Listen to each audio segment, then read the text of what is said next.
Dalawang hukom naman sa Visayas ang iniimbestigahan ngayon ng Korte Suprema kaugnay sa kanilang naging aksyon sa kaso ni Albuera Leyte Mayor Rolando Espinosa.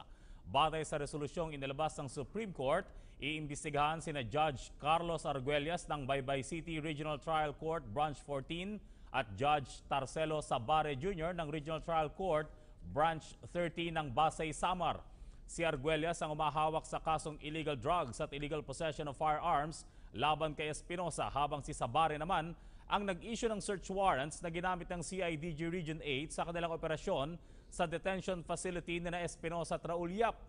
Ayon sa kataas-taasang hukuman, layo ng investigasyon na alamin ang posibleng koneksyon ng hindi pag-aksyon ng korte sa mosyon ni Espinosa na mailipat ng kulungan sa paghahain ng search warrant na nagresulta sa pagkamatay ni na Espinosa at Yap. Kinukwestiyon rin ng Supreme Court ang naging desisyon ng korte na magpalabas ng search warrant laban sa mga taong nakakulong na. Sakaling makabalik ng Pilipinas, agad na didiretso sa PNP Custodial Center sa Campo Crame si Kerwin Espinosa, anak ng napatay na si Albuera Leyte Mayor Rolando Espinosa Sr. Ang mga tauhan ng Anti-Illegal Drugs Group ng PNP ang susundo at mag-uuwi sa tinaguriang big-time drug lord ng Western Visayas na ngayon nasa United Arab Emirates.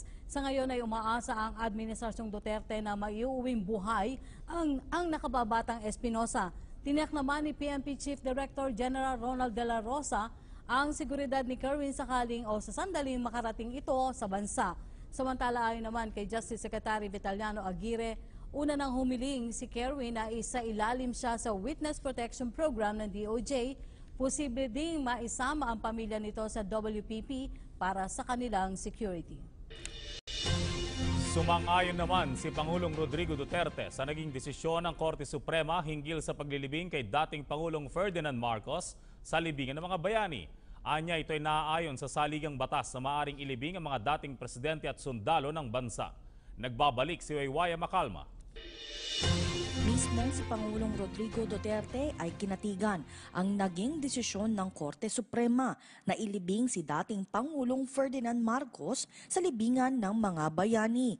Ayon kay Pangulong Duterte, hindi nakasaad sa ating batas na bawal ilibing ang mga naging diktador ng ating bayan. Anya, hindi ito ibinase lamang sa emosyon, bagkus ito ay naayon sa ating saligang batas na maaaring ilibing ang mga dating presidente at sundalo ng bayan. Stricto ako dito because yun ang nakuha ko sa tatay ko rin.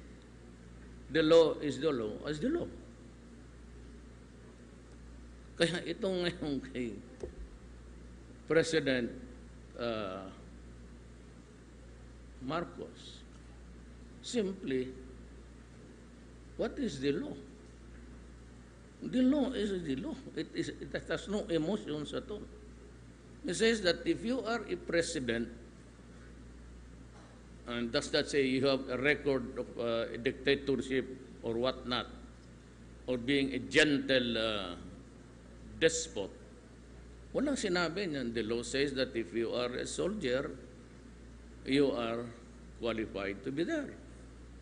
And if you are the president, you are supposed to be buried there if you want to. Pero kung siya ay tatanungin ay ayaw niyang mailibing sa libingan ng mga bayani oras na siya ay mamatay. Kanyang hiling ay makremate kaagad gaya ng kanyang yumaong ina na si Soledad Duterte.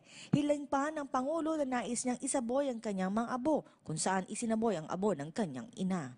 Kaya ako nauna na ako to obviate possible wranglings if I die tomorrow. I want my whatever remains of my remains, burn it. Ako ganon rin. Let us make the record straight. Burn me immediately and place it, my ashes, beside my mother's urn. So wala kayong problema kung matay, kung malibing ako dyan o hindi. Bigay mo lang sa maraming. Sinabi ito ng Pangulo sa isang pagtitipon sa Davao City sa harap ng mga business sector at ilang opisyal ng pamahalaan. Ito ang naging reaksyon ng Pangulo sa mga tumututol matapos ilabas ng Korte Suprema ang naging desisyon nito na maaaring ilibing ang dating Pangulong Marcos sa libingan ng mga bayani. Para sa PTV News, ako si Waywaya Macalma, Davao City. Nakatakda umanong ilabas sa susunod na linggo ng Department of Justice ang sabina laban kina Senator Laila De Lima at ilang pang personalidad na sangkot umano sa kalakaran ng iligal na droga sa New Bilibid Prison.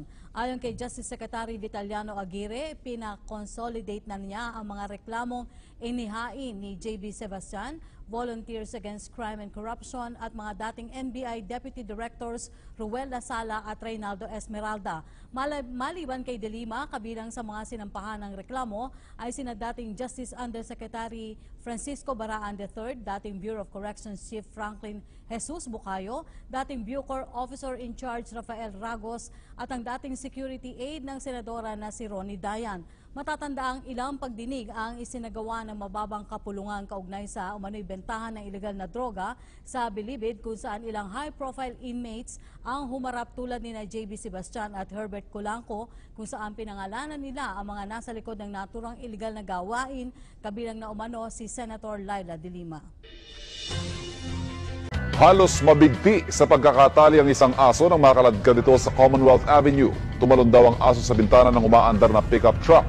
Ang sinasakyan ng kumukuha ng video, tinabihan at binusinahan ng pickup para makuha ang atensyon ng driver. Huminto naman ang driver at kinuha ang alagang aso. Paalala ng Animal Welfare Group, dapat ilagay sa kulungan ng mga alagang hayop kung ibibiyahe ang mga ito.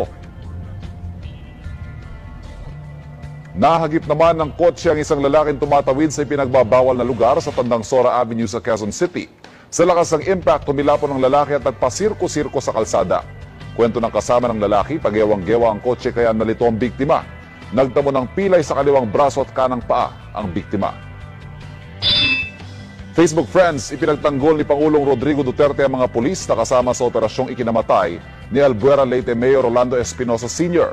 Sabi ng Pangulo, naniniwala siya sa bersyon ng mga pulis. Kung meron anyang ebidensyang magpapasinungaling dito, dapat daw maghain ng kaso laban sa mga pulis. Hindi raw dapat mga pulis ang panagutin sa pagganap ng kanilang tungkulin. Kung meron daw dapat makulong, ang Pangulo raw yon dahil sumusunod lang ang mga pulis sa utos. Tiniyak din ng Pangulo na buhay na maiuwi ang anak ni Mayor Espinosa at itinuturong drug lord na si Kerwin. Sabi naman ni Senador Ping Lacson, chairman ng komite nag-iimbestiga sa pagkamatay ni Espinosa, target nilang mapaharap sa Senado si Kerwin. Gusto raw matukoy ni Lacson ang tunay na motibo sa pagkamatay ng mayor. Hindi naman nakarating si Pangulong Duterte sa isang event sa Davao City kung saan i-interviewin dapat siya ni Chris Aquino. Nagsorry si Trade Secretary Mon Lopez para sa Pangulo. Masama raw kasi ang pakiramdam niya dahil madaling araw na nakauwi mula Malaysia. Nangihinayang naman si Chris na hindi natuloy ang interview, pero minsan hindi raw talaga natutuloy ang first date. Sana raw bigyan pa siya ng pagkakataon ng Pangulo. Iniimbestigahan ng Ombudsman ang panlilibre ni Senador Manny Pacquiao kay PNP Chief Director General Ronald Bato de la Rosa nung manood siya sa laban ni Pacman sa Las Vegas. Hihingan daw ng pahayag at resibo sina Pacquiao at de la Rosa, lalo't pareho silang dumadalaw sa investigasyon ng Senado sa umano'y extrajudicial killings. Posibleng paglabag daw ito sa Code of Conduct and Ethical Standards for Public Officials and Employees at Presidential Decree No. 46 na nagpaparusa sa mga opisyal na tumatanggap ng regalo na ibinigay dahil sa kanyang posisyon. Sabi naman ni Bato, handa siyang humarap sa investigasyon. Ang importante, hindi siya nangurakot. Si Pacquiao naman gustong linawin sa batas kung porket ba nilibre niya si De La Rosa, ay kaso na agad ito.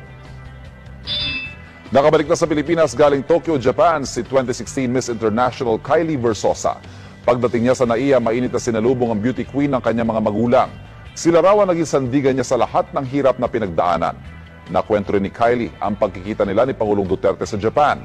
Nasa official visit noon ang Pangulo. Hinabol pa raw niya ang Pangulo para maka-selfie.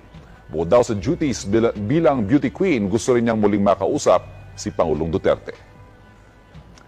Good news para sa mga empleyado ng PNP, sa November 18, matatanggap nila ang 14th month bonus. Kasama na rin ang 5,000 pesos na cash gift.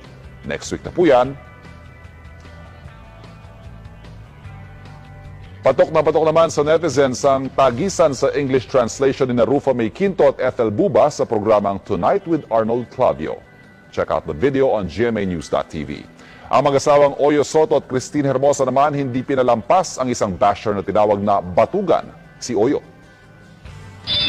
Balik tayo sa investigasyon ng Ombudsman sa panlilibre ni Senador Manny Pacquiao kay PNP Chief Ronald Bato de la Rosa. Anong tingin nyo rito mga kapuso? Feel free to comment below. At para sa ibang top stories for the day, visit our website and social media pages. Maraming salamat sa pagsama nyo sa amin via Facebook Live. Ako po si Ivan Mayrina and I'll be back on Monday. Click that share button now.